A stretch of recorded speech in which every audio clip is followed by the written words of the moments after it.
उसका उन्वान है वहदतुल वजूद, और उसी के मैं 2-4 बंद पेश करूँगा, उसके बाद फिर मैं एक और कलाम में आपकी खिदमत पेश करूँगा कि हुस्न अज़ल चौधार डिठम, हुस्न अज़ल चौधार डिठम, सब रहमत दा गुलजार डिठम,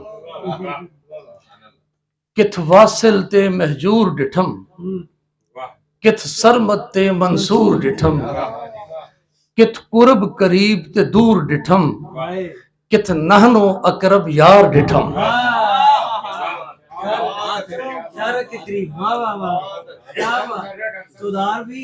किथ वासिल ते महजूर डिठम, किथ सरमत ते मंसूर डिठम, किथ कुर्ब करीब ते दूर डिठम, किथ नहनो अकरब यार डिठम, किथ हार सिंगार ते कजला है, किथ हार सिंगार ते कजला है, किथ रावी गंगा दजला है, किथ आकल दाना पगला है, हिक रूप दे सब अनवार डिठम,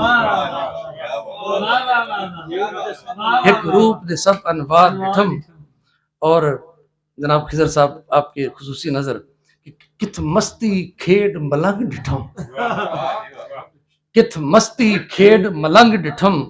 किथ यार मनावण ढंग डिठम, किथ जोग ते भेम तलंग डिठम। इस तरह की रागा दा जी जी भेम भेम भीम अच्छा, किथ मस्ती खेड मलंग डिठम, किथ यार मनावण ढंग डिठम, किथ जोग ते भीम तलंग डिठम, किथ भेरू ते मल्हार डिठम, किथ भेरू ते मल्हार डिठम, किथ जंगल रोही बेला है, किथ मंगल रौनक मेला है। पिछला जी हाँ जी, किथ मस्ती खेड मलंग डिठम, किथ यार मनावण ढंग डिठम, किथ जोग ते भेम तलंग डिठम, किथ भेरू ते मल्हार डिठम,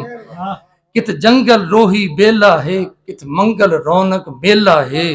किथ रत्ती माशा धेला है, किथ माल मनाल अंबार डिठम, और किथ लस्सी खीर ते मक्खन है, किथ लस्सी खीर ते मक्खन है, किथ पूरब पश्चिम दखन है, किथ लस्सी खीर ते मक्खन है, किथ पूरब पश्चिम दखन है, किथ मौत दा जायका चखन है, किथ जमदे बाल हजार डिठम, किथ जमदे बाल हजार डिठम। और रोही मैं नजर करता हूँ जनाब